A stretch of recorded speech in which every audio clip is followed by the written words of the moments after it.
Hello, I'm Jake. Hi, I'm Carrie. And this is Love You Like Crazy, the podcast where we talk and rant about young adult books. So we have a special guest today, Carrie. Really? Who is that? Who is the strange hooded figure? It's Hayden of That Gay Shit and They See Me Rollin', two great podcasts. Hello, Hayden. Hello. So, why are you here? Oh, you said my name 3 times and offered up a sacrifice of a copy of Todd Haynes' Velvet Goldmine, and here I am. Excellent. Oh, but the actual thing I'm here to do, I'm here to talk about the Akata Witch by Nnedi Okorafor. Excellent. Yeah, this is a book that you recommended to us. Anyone out there who's wondering, how do I get to be a guest on Love You Like Crazy, the podcast that almost never has guests? One is have a great podcast that one of the hosts listens to. 2 is write a song that is on your podcast in which you say what book you want to talk about and why we should have you on as a guest. And then we might do it. You know what? We would probably do it. It's not even a might at this point. You write me a song, I will love you forever. Watch out in a few months, and I'll send you the audio for my rap opera about Mask of Shadows. Oh, fuck. Okay, y'all, I done shot myself in the foot. Uh-oh. Trying to find out what rhymes with gender fluid assassin. Yeah, there you go. We're talking about, as you said, Akata Witch by Nnedi Okorafor, a book that, spoiler alert, we all liked. So there will be spoilers. So if you want to read the book first, which we recommend, then go ahead and pause this and come back after you've read it. Or if you don't care about spoilers, keep listening as we take you on a journey, the likes of which you will never experienced before. Climb aboard the funky train. Yes. And if you want to get a head start for the next episode, we're going to talk about The Owl Service by Alan Garner. Oh,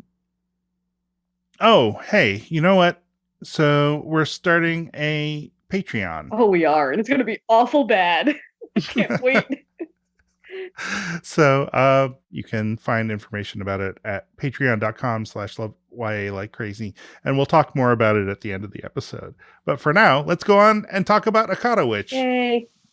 So Hayden, since this was the book that you recommended to us, I feel like, is there a particular place you'd like to start with it? Did y'all have it? Yep. No, go ahead. I was just going very softball question of who is your favorite character. Sugar Cream. Sugar Cream is badass. Sugar Cream is amazing. And I love her. Therefore, Sugar Cream. Although the driver of the funky train is also pretty awesome. Jesus' general? That guy's awesome. I love that. It's like, oh yeah, like there's the graffiti of like Jesus all over this magical train, right, in this book. Then when they go into a Muslim area, it switches. Right. And Sonny's like, wait, does he change his name too? Yeah. So those are my 2 favorites. How about you? Oh, I really like Chi-Chi. Chi-Chi is going to kick your ass, and it's amazing. Chi-Chi's like every D&D character that I've ever played. That is, I mean, not that I know every D&D character that you've played, but from yeah. what I've heard, that seems true. She's great though. Like she's like so smart and knows that she's very smart and is very confident and probably like is probably outthink anyone in most situations right around her, right? So she's never really stressed out most of the time because she's like, I've got this. It's cool. Yeah, her at the dance, I was like, I want to be her when I grow up. I'm never going to be that cool. Yeah, but I want to be. Yeah, where she just, that guy like rolls up on her trying to be like, God, you're not shit, you know, I can out magic you. And she puts him in a force field. After like faking him out, like she starts to cry and he tries to like reach out and touch her and comes up against a force field. She's like, psych. Oh, and then like the masquerade happens and holy shit, that is horrifying. It is really scary. It's very terrifying. Yeah, they spent so much of this book hyping up masquerades as like this crazy, dangerous thing. And then whenever you finally see one, it definitely lives up to your expectations. It's like the termite mound that just rises up in the middle of the dance floor, and all these like termites start flying out and stinging everyone. Yeah, it was awful. And they had to hold their breath, or otherwise they'd be like breathing them in because there's so many of them. Oh, it's so. And whenever Sunny starts thinking, "Oh, I'm gonna die here," and she starts thinking about what her parents are gonna think whenever they bring in her body covered in stings and welts and stuff. It's pretty awful. How about you, Jake? I feel like you all have taken the good ones. Well, we have. You're right. I mean, I like Sunny a lot. I really kind of enjoy, like, she's kind of the point of view character. So she's being introduced to this world at the same time we are. But I did like, I kind of appreciated, like, generally for most of this book, it's kind of like the descriptions are all pretty external. It doesn't really describe people's internal thoughts or things so much, but every once in a while you get like something will happen and I'll be like, well, what the fuck does that mean? And then it will say, Sunny thought, well, what the fuck does that mean? You know? So I appreciated having you had your own guide, a reader surrogate who was pretty much spot on as far as I was concerned. Like, that doesn't seem fair. Sunny's like, that doesn't seem fair. I'm like, yeah, damn straight. This book does do a good job of creating not just one of those characters that are new to this world. Like, you also have Sasha, who is a leopard, right, and has been for a while, but he hasn't spent a lot of time he's from America, right? So he's not new to magic, but he is new to like this part of the magical world. So he can also act as sort of that audience surrogate at times.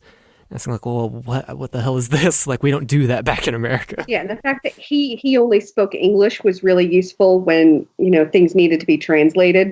It's like, thanks, Sasha. Appreciate it. I thought it was interesting that America, like, there's sort of the magical hierarchy that is mostly white, and then there's a separate thing which Sasha describes as the black capital of American magic. Yeah, it's. I would be interested to know what the rest of this world, what magic looks like in other parts of the world, right? Because they offhandedly mention in one part of the book that, like, European schools of magic have traditionally been more favored, or like or people like those a lot more, or held in higher esteem than others, like from Africa and in other places like that, right? Mm-hmm. And I couldn't help but wonder, well, what is the rest of the world like, right? Because there's magic in America, but then there's also apparently there's the Gullah. This is subsect of magic that follows tradition, like established in like Nigeria and Africa, and it exists separate from this other school. And it's really interesting. It like hints at a bigger world, and I want to see more of it. Mm-hmm. Yeah, at the same time, I don't, because what I'm getting here is so different from anything else I've ever gotten in fantasy that I kind of don't. I don't want her to tell me. I want to know from somebody else's point of view. Maybe I think this author. I want to hear her perspective, and I want to hear about this world that she's built. But yeah, I mean, if someone else wants to tell me like what's going on elsewhere, cool. Yeah. I was about 4 or so years ago, I got to a point where I love fantasy, but I might catch flack for this, but most fantasy is terrible. but I love it, right? I have a similar relationship with comic books. So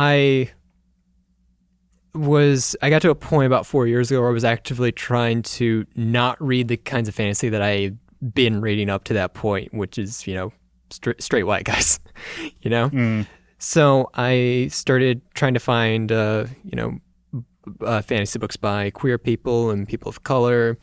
And I found this great book by same author, Nnedi Okorafor, right? Called Who Fears Death, which is similar in premise, but very different in practice.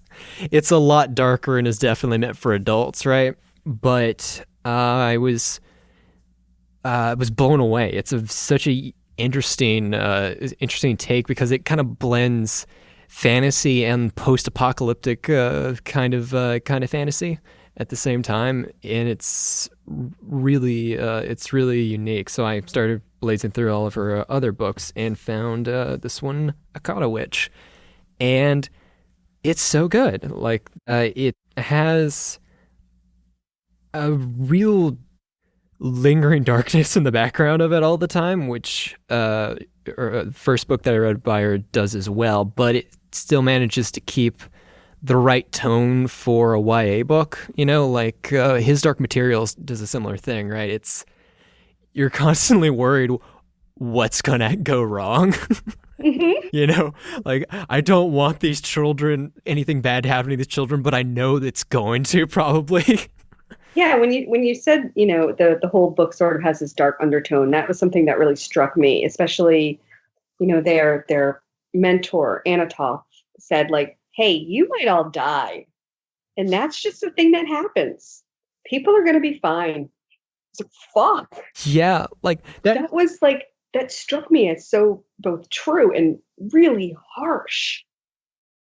Something that a lot of fantasy that features young protagonists has, like they are introduced to a world of magic, and then at some point the stakes come into it and you realize, oh, life and death is an actual thing in this universe and our characters could be in danger. But it is rarely ever so introduced so soon. There are so many books where, like, you don't really think anything's going to happen because they're the main characters. And in this book, I did not believe that. I believed that something would happen and that it would be very bad. I assumed one of the four was going to die. Oh, absolutely. Yeah. Like Harry Potter, and I said to myself, I didn't want to compare these two, but here I am. But yeah, I mean, it's the biggest, like, fantasy wizardy kind of YA book series, but Harry Potter, like, it takes like 4 or so books for it to really set in. Oh, people die in this world, and still even after that, most of the adults actively spend most of their time lying to the protagonists about how much danger they're actually in. But in this, right from the beginning, pretty much all the adults are like, all right, here's magic, also you could die at any moment because terrible things exist in this world. But it still manages to keep that sense of wonder at all the magic that exists in this world. I love this magical world so much, and I'm afraid of it. Yeah, it's kind of like a not quite to the same level, because it doesn't. Although it does kind of get sort of trippy at some points, but if you've ever read like Annihilation by Jeff Vandermeer, right? There's the whole world is actively trying to kill the protagonist, but it's beautiful at the same time. Everybody dies, frustrated and sad, and that is beautiful. And so you're constantly going between these two states of being amazed at all the things that are happening and terrified of them. Especially whenever it hit hardest for me was the wrestling match about 75% of the way through the book. It's amazing because you're in this city that is just full of magic in leopards, right? And you get to see a wizard duel, and the whole time you're just amazed at the unique magic system that Okorafor has made in this world, right? But the point of view characters are horrified at what they're seeing. I was absolutely horrified. I was like, wait, what the fuck is happening? And I love magic that does that, right? Because I think you don't usually get... Magic is very, like, visceral and tangible in this. Like, there's a real physicality to it. Like, it affects your physical being in this book a lot more than, like, casting a spell through a wand or something and just some light shoots out or whatever. Like, in this, you're, like, people are, like, have to, like, make blood sacrifices and are, like, healing magic could potentially kill you and it hurts. And it's kind of like a it's like it was surprising. It's like if you read like Animorphs for the first time and you're like, oh, this is body horror. Oh, those books are so bad.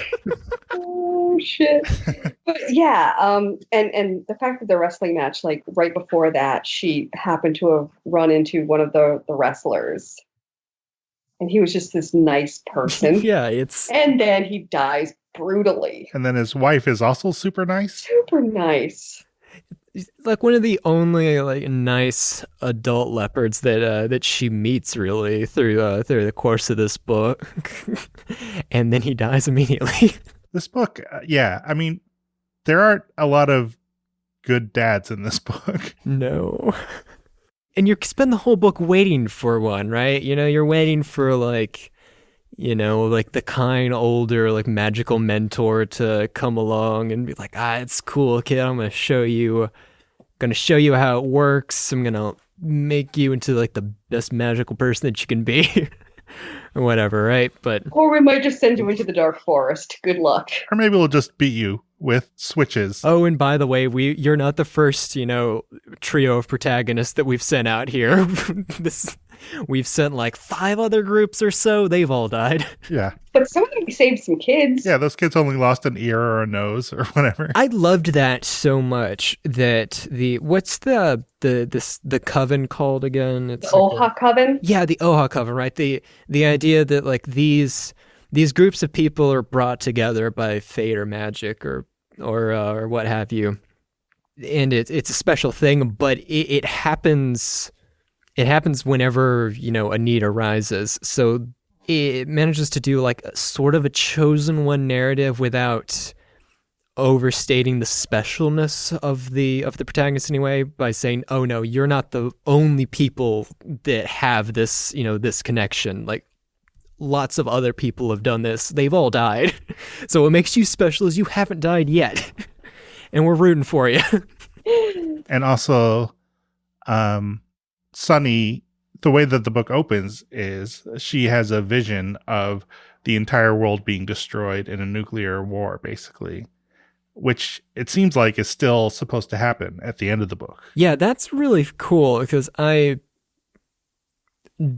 doomsday prophecies are a real staple of like fantasy, but it's always, you know, taken as read really that, the whole point of this story is, they're going to find a way around it or to prevent it in some way, right? But I don't know how it ends, so, but I don't get the feeling that this is something that they're going to be able to avoid. Like I actually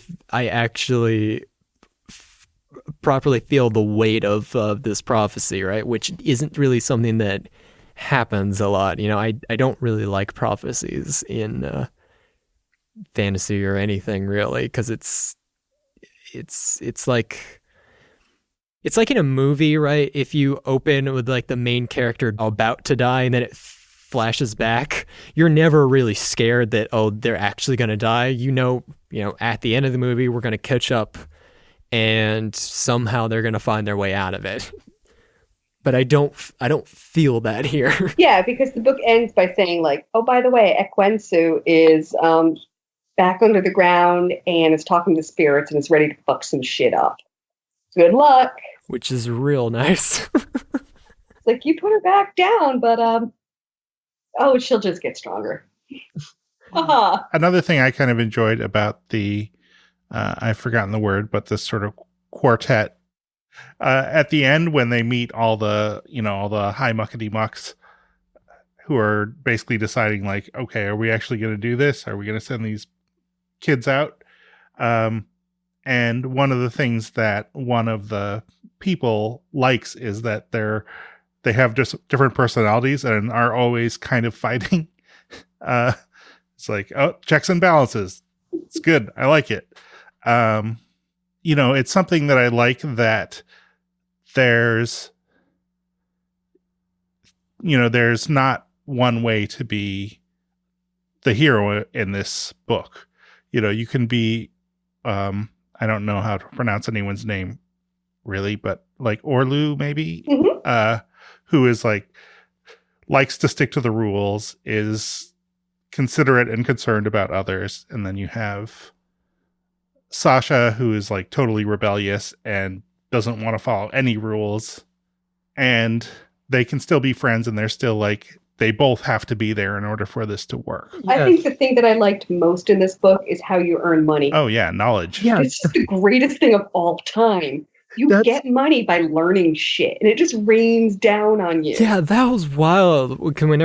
So the book has like these little in between chapters. It has these excerpts from this book called "Fast Facts for Free Agents." Mm-hmm. And one of the first ones is explaining how the currency system works. Chitim? Yep. Whenever you gain new knowledge, these little like metal rods, about like an inch long or whatever, like fall down from the sky, and they're either like bronze, gold, or silver. And depending on how important the thing is that you learn, you get, the more valuable stuff that you get. So this is introduced in this excerpt, right? And the first time I read it, I was like, what the hell is this?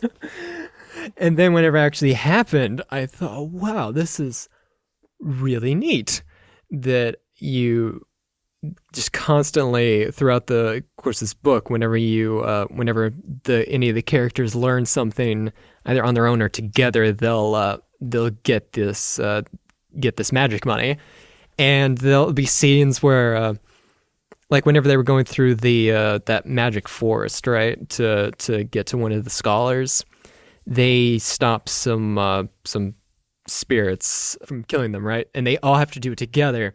And then they all get some of this chitim, right? And they have to discuss like who learned the most, so they can figure out how to divide this up evenly. Pretty fantastic. And that was also, I think, in the book. I don't have the excerpt in front of me, but I remember that author, who's a total jerk, is like, I wouldn't expect to earn too much. Yeah. Because like, you're just a free agent. Yeah, like Sunny, the protagonist, is this thing called a free agent, which I'm still foggy on what it is, because they say that magic isn't necessarily hereditary. Like anyone could be born with it, but certain families have more of it. And those that don't, like if the magic skips several generations or something, then you're a free agent. But where that line is still foggy for me, because Chi-Chi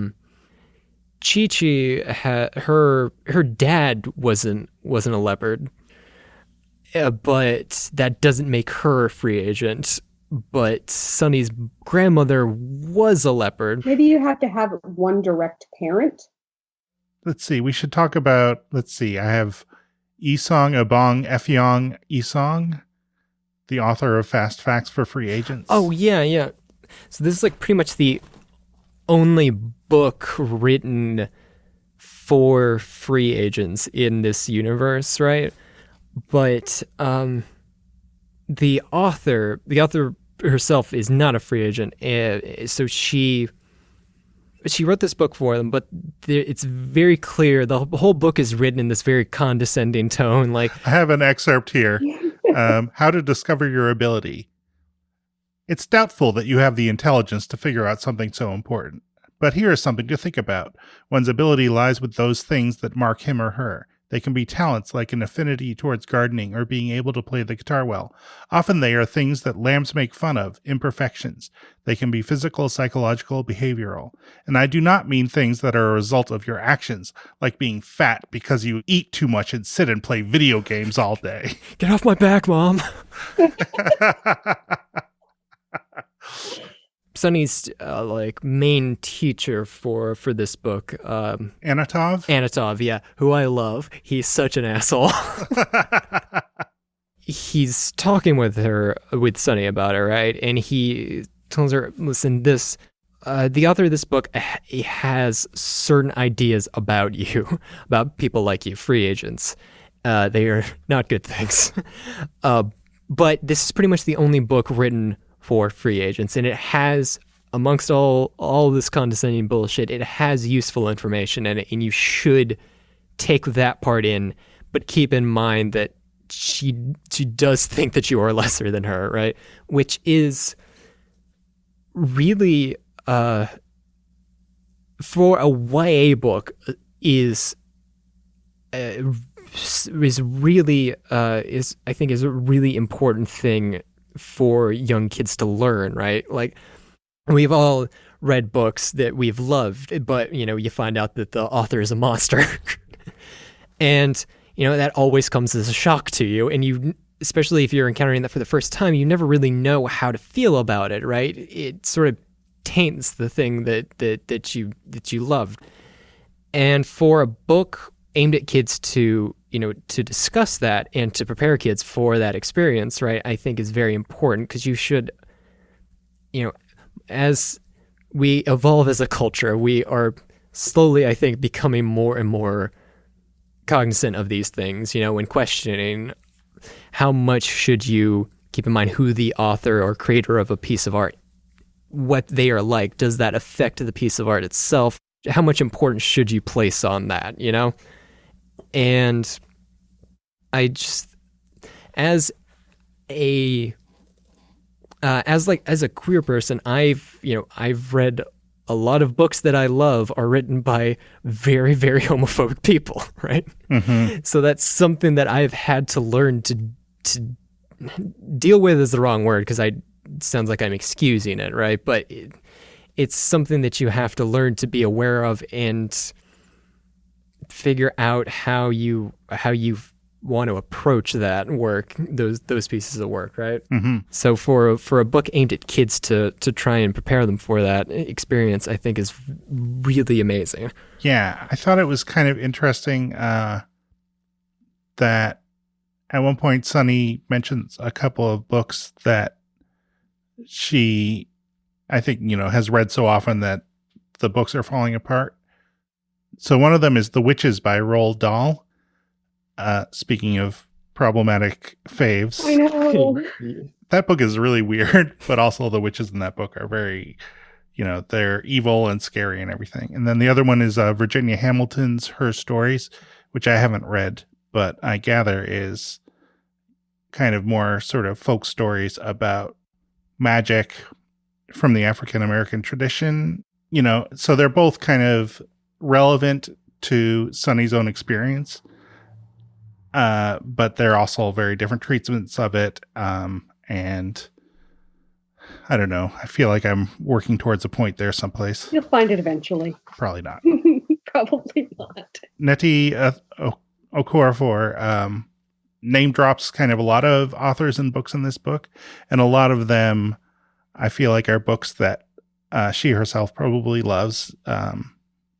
But, is aware that, I mean, as you say, you have to sort of also come to terms of like, what is this person's, what is the author's point of view? What is valuable here? And what should I try not to internalize? Like, I loved Rudyard Kipling whenever I was a kid, right? Mm. But as you grow older and become hopefully more aware of history, hopefully, and colonial India and stuff like that, you realize that maybe Kipling had some views that weren't so great, Could be.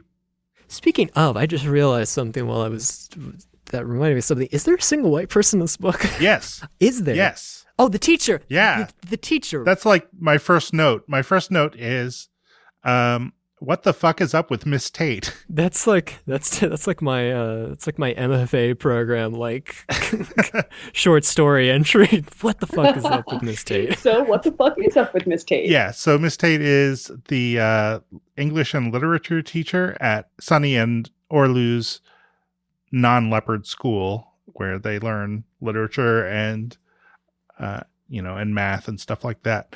And Sunny says at one point that like she was her favorite teacher until the events described in the book, where she acts like a psychopath. Listen, children, you're going to get caned, and I'm going to get one of your fellow classmates to do the caning. So fucked up. Yeah. It like that gave me like visceral flashbacks to like if you ever had a situation, probably not that extreme, but you a teacher or an authority figure or something decides to punish one of your fellow kids, right, and tries to bring you in on it, like recruit you to their side, and you're just like, well, I don't want to get punished either, but and then her friends got mad at her for not doing it. Yeah, which was even worse. I'm like, oh, so she's fucked either way. Cool. Yeah, and right, so she's like, first she says, Sunny's essay is the best in the class. The rest of you suck. And then she makes fun of some of the other students by reading their essays out loud and making fun of them. These are not approved pedagogical techniques as far as I'm aware of. And then she says, calls Sunny up, doesn't tell her what she's going to do, and is like, put out your hand. So Sunny thinks that she's going to be punished for some reason. Which, I mean, sort of she is. And then she gives her the switch and is like, all right, now I want you to whip all of the other students in class. And then when she refuses to do it, and starts crying. I mean, she's what, 11? How old is she in this book? She's 12. Yeah, that's a lot to put on a kid. I mean, not that I wouldn't cry. Like if, I don't know where this would happen at my knitting group. I don't know. But, your cross stitching is terrible. Oh my god, you would have whipped me so long ago because I am the worst knitter. I would have been dead. Yeah, so that's just like crazy. And I really did, because she is identified as white. I think possibly the only, and if not one of the only people in the book positively identified as such. And then I kind of went, because Sunny is albino. So I kind of wonder if there's some kind of weird fucked up thing going on there in like Miss Tate's mind, where she's like, oh, this kid is black, but not as black as the other kids. I mean, I'm building a rich internal racist life in Miss Tate's mind. You know what? Go for it. She's awful. Isn't it interesting though that one of the only white characters in this entire book is, for one, a racist, but also is an English teacher, right? Yeah. Yeah, and it's also like a total power trip, because like you don't get the sense that she's going to get in trouble for this or anything. Like she can pretty much do whatever she wants, I would think. Seems like it. I mean, they switch kids, so I think she can get away with a lot. Yeah.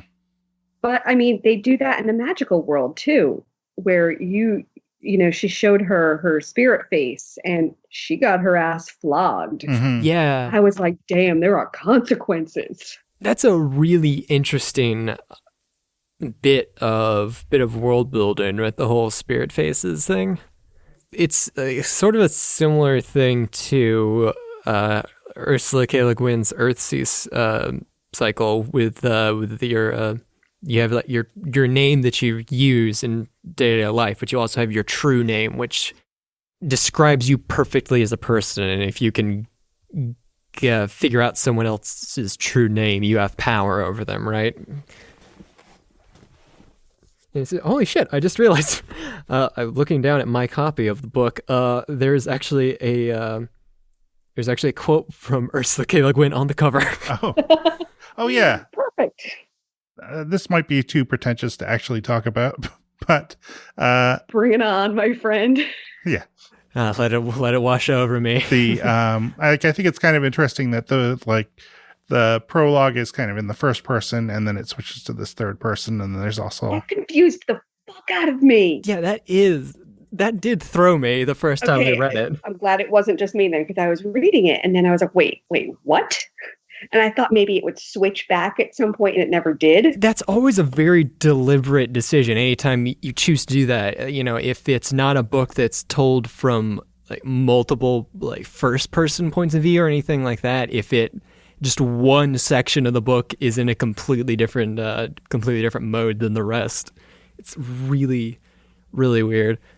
The only it's terrible, but the only other instance that I can think of off the top of my head is like American Psycho, where like in like the 75% of the way through, it just breaks from first person to third person while he's like killing someone. But I think it's the authors are going for different effects though. I think so. I hope so. I don't think Sonny is a serial killer, but I don't know. I haven't read the sequel, so yeah, I'm not sure about Sasha. I don't know. I think Sasha's all right. So in like the prologue, it's told from Sonny's point of view, which is the only part of the book that is, and it's very different style. But then in that, she is looking into a candle and becomes mesmerized by what she sees in there, which is the end of the world. And she gets too close to it, and her hair catches on fire. Well, it is interesting that choice to go from have the prologue be in first person and then switch for the rest of the book to third person, right? Because on one hand, like it sucks you into this, first person point of view. We see, hear, feel everything that Sonny does for this one part, and then magic is introduced, and her hair catches on fire, and then for the rest of it, we're at this sort of removed from her for the rest of the book. And one thing it does do well is it kind of sells that sense of isolation that she feels after that experience, right? And how outside of everything she feels being in this whole new world, right? Like she feels outside of everything now, and now we feel that remove because we are now outside of her point of view as well. Yeah. I think that's interesting. And there's also, then the sort of third voice that the book is told in is that instructional book, Fast Facts for Free Agents. That's the one. Which is like from a completely different point of view and told in a totally different way. One thing that I thought really was really interesting was that this world, leopards, they can all use magic, right? With like powders and like juju knives and things like that, which let me just say, way better than a magic wand. I cast magic with a knife. Yes. So great. And like Junkman, also great character. Like you all have to ride over to Junkman's place and get your magic knife. And I love like how like much of like, yeah, I'm giving you the tools to further your training as a practitioner of the arcane arts, but I'm also a businessman. All right, I'll haggle with you a little bit, but I gotta make a living, Right, and also he says this dagger was given to me for free with some other stuff, but I am going to charge you, 15 copper or whatever it is. But yeah, so they can all do that. But each leopard has an ability that is specific to them that they can use, or a series of abilities they can use based off of some thing that is unique to them. Like Chi-Chi is really smart and has a photographic memory. Like she remembers every book that she's ever read. And so does Sasha, I think, actually. And their other friend, what's his name again? Orlu can undo things because he has dyslexia, right? So because his mind breaks apart, letters and words and things and meshes them back together, that translates into he can do that with magic, which is very interesting. And Sonny can do lots of things. Yeah. Her main thing is turning invisible, right? Yeah, and like kind of becoming a ghost kind of a thing. Like she can go through keyholes. But I loved that idea, right? That there are things that for non-magical people would be considered a handicap in some way, right? With like dyslexia or other things like that. Yeah, that's something that that's always fascinated me in books, is this kind of idea of that things that seem like weaknesses can actually be sources of strength and valuable. And, things that other people don't like about you, or that maybe you don't even like about yourself, can actually be what makes you unique, and, that kind of has its own power. I want to talk one little bit about the magical creatures. Oh, yeah, okay. I love that she just has all these bugs in her life now. Oh, yeah, like the ghost hoppers? She's got these giant ghost hoppers that are like the size of a cat. And just like hang out on her dad's head. And her dad is an asshole, so yay, ghost hopper.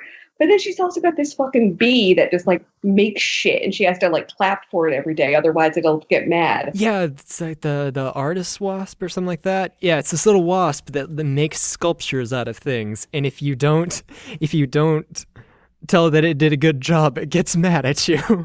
And it dies. It stings you and paralyzes you, so you can't look away. It makes its final sculpture, and then it dies.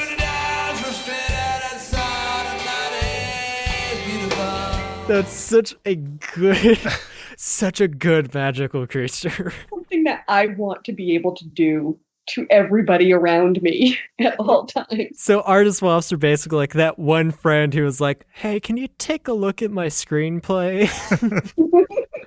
There's no more horrifying series of words than, hey, can you take a look at this thing I've written? Yeah, it's amazing, and it's always so bad, and that's what makes it like the greatest gift you could ever get is reading someone else's bullshit.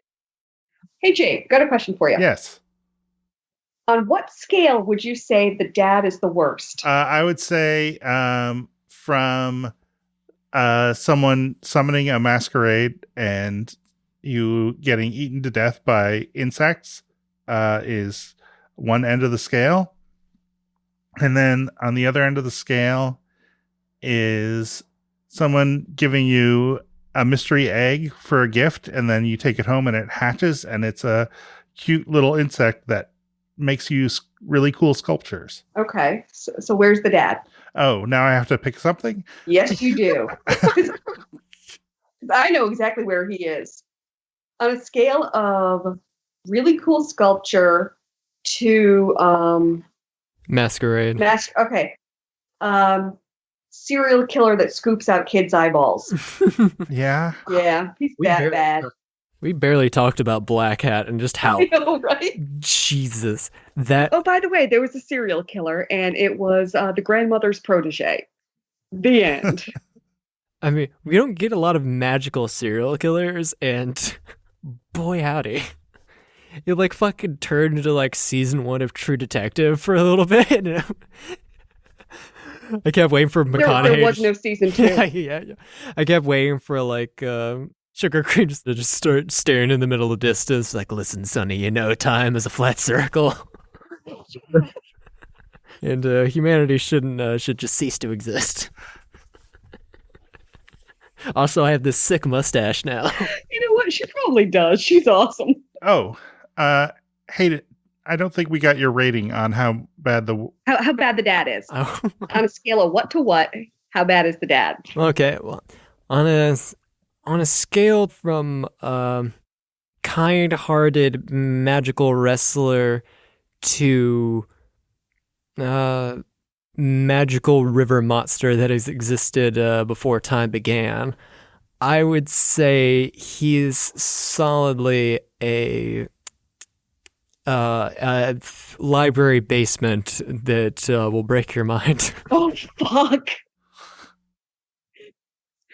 So what we're saying is we don't like the dad. He is a dick. The dad is the worst. He's an awful human being. And for a while, I didn't like the mom either, but I don't hate her. Yeah, she's more just kind of negligent than anything else. Which is very common in YA, so we'll just go with that. Negligent is better than what the dad is. I know, right? And the brothers are terrible. The brothers are terrible, but that's not. They're terrible in that brother. Yeah. Although that one scene, whenever Chi-Chi came over and the oldest brother started hitting on her, I was just like, please go away. He's all like, "Oh yes, I'm the captain of my football team." And she's like, "I'm smarter than you'll ever be. Go fuck off." I could turn you inside out with my mind if I wanted to. So Carrie, what's the next book we're going to read? Yeah, so next we're reading Owl Service, and I forget who the fuck wrote it. Alan Garner. Yeah, that guy. I'm sorry, did you say Owl Circus? Owl Service. Oh, Owl Service. I was imagining a circus just run by owls. I would read that. Yeah. I'm really excited about the book, though. Yeah, you've read it before? I have not. Oh, you haven't? No, that's the best part. It's a book that a friend of mine recommended. And she's like, "Wait, you haven't read this book? It is an older YA book. You know everything about YA." And I was like, "God damn it. I don't." And now I have to read it because you know more than me. And I don't like that. Yeah. So that's why we're reading this book, is, so I don't feel dumb. Awesome. Yeah. So, Hayden, it's been great having you on to talk about the book. Been great being on. So I know that you're on a couple of, at least 2 other podcasts that I know of. Mm-hmm. If people want to hear more from you, what should they do? They should take their juju knife and just slit open their tongues and draw a circle with the salt on the ground and say "Alan coming" 3 times. You kind of lost me with the tongue cutting part, but the Alan coming kind of brought me back around. Yeah. Thank you. Tears in my eyes. Yeah, you can find me on. I have a actual play podcast called They See Me Rollin. We just wrapped up our 2-year-long 5e D&D campaign, so now's the perfect time to catch up. Or if you don't feel like doing that, wait a couple of weeks and we are going to start our second campaign, which will be using the Masks RPG system. It's going to be a campaign centered on a group of teen superheroes, and I'm GMing that one, so it's gonna be fun. And I can also you can also hear my sumptuous tones on That Gay Shit, where me and one of my fellow players from They See Me Rollin talk about queer media and non-queer media, but we rewrite it to be queer. Like, did you know that 10 Things I Hate About You is actually about 2 bisexuals falling in love with each other? I totally did know that. Yes. It makes so much sense. It's great. But yeah, we have tons of fun. We're actually currently in our in a little mini series on That Gay Shit about the filmography of Kristen Stewart. So it's tons of fun. Yeah, I listen to a bunch of RPG actual play podcasts these days, and They See Me Rollin is definitely one of my favorites. I think y'all do a great job with it. Oh, I'm blushing. I don't know if you think this is accurate or not. I feel like one thing that your podcast does better than I feel like any other pretty much is to take kind of ridiculous characters and then just play them like you just have a real sense of who they are and that they're doing exactly what those ridiculous characters would do in any given situation. It's just real fun to listen to. Oh yeah, I love. That's one of my favorite things about playing RPGs is creating ostensibly very stupid characters, but just trying to find out well, why are they like this, and what would they do, and really playing them as straight as possible. So let's see. I'm trying to think what else we say at the end of these things. We usually we say thank you or something. I don't know how we do this. I just sort of stop talking at some point and say bye.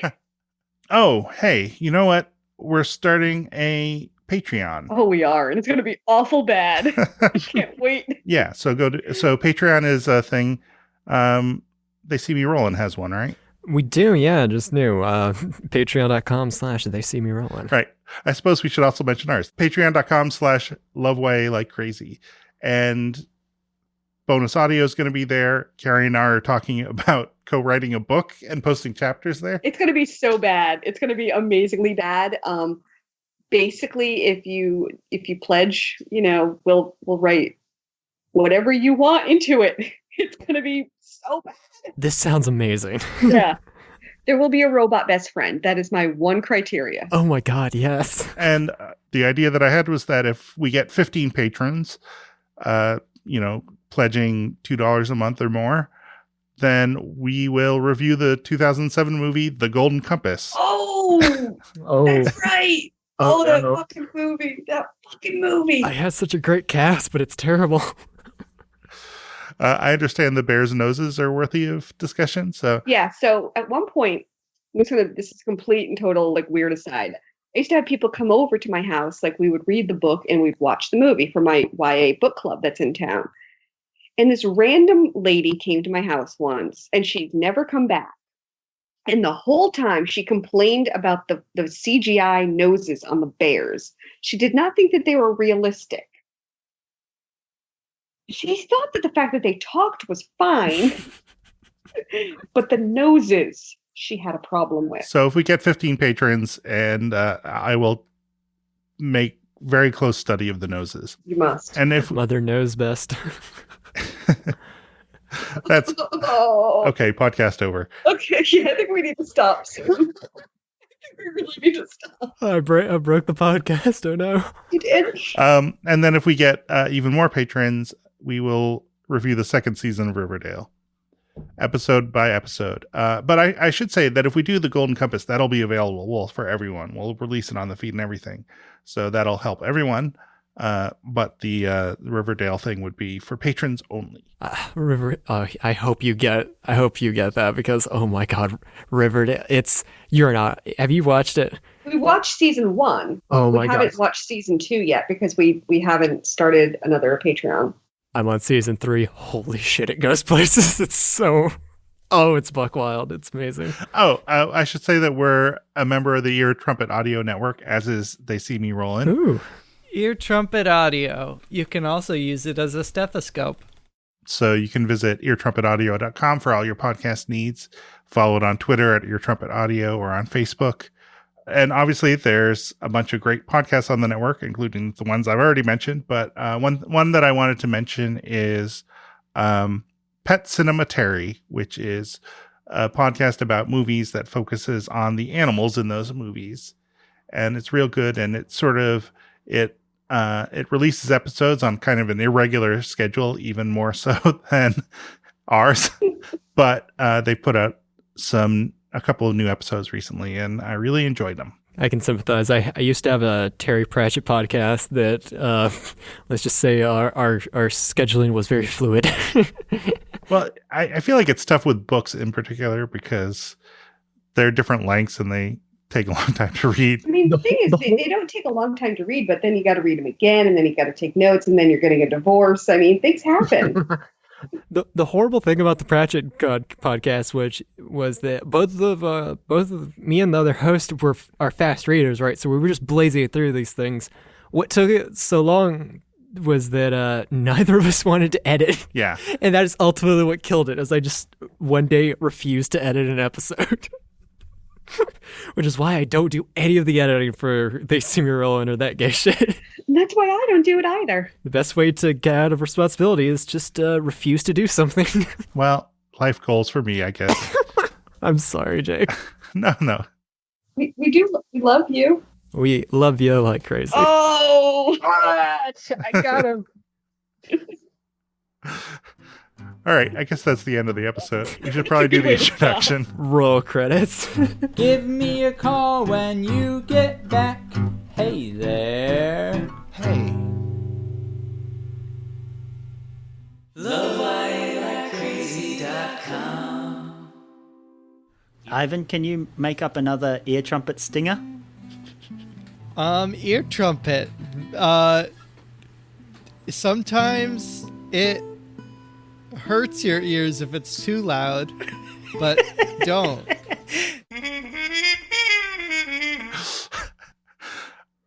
There's always like a little bit I put at the very end after the credits and everything, just as a little treat for people who managed to stick around to the end. I have no idea what's going to go in this time. Anyway, so one thing that we do a little bit before we get to the episode proper. Except when we skip it, which then I always regret later when I'm editing it, is like just do a little bit of like, what do we want to talk about?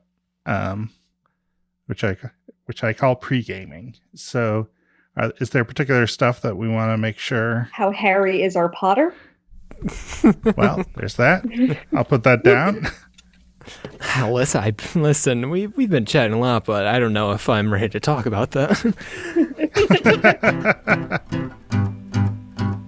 And you can cut this out, but You're going to cut nothing, by the way. I appreciate having your permission. There's more vivid imagination in a page of Nnedi Okorafor's work than in whole volumes of ordinary fantasy epics. Right on, Le Guin. She knows a thing or two about writing, that one. Ursula K. Le Guin, pretty good writer. Raves YA like crazy. Yeah. I'm always glad to. I hope that our readers find this instructive and educational. Although they are so stupid that they probably won't. Yes, exactly. Being sorry. Yeah. You can just edit that out. What are they called? Damn it. I swear to God I've read this book. That would be like the long con to like recommend a book you've never read. I know, Write right? a song about it. And pardon me while I burp. Class act. You can cut this out.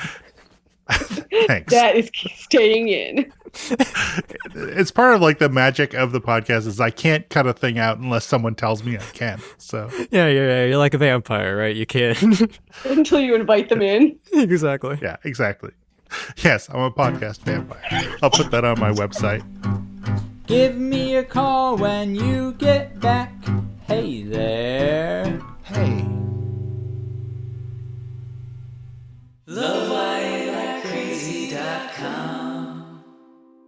Ear trumpet audio. It's like a mouth trumpet, but you shoot air out of your ear and it makes a noise.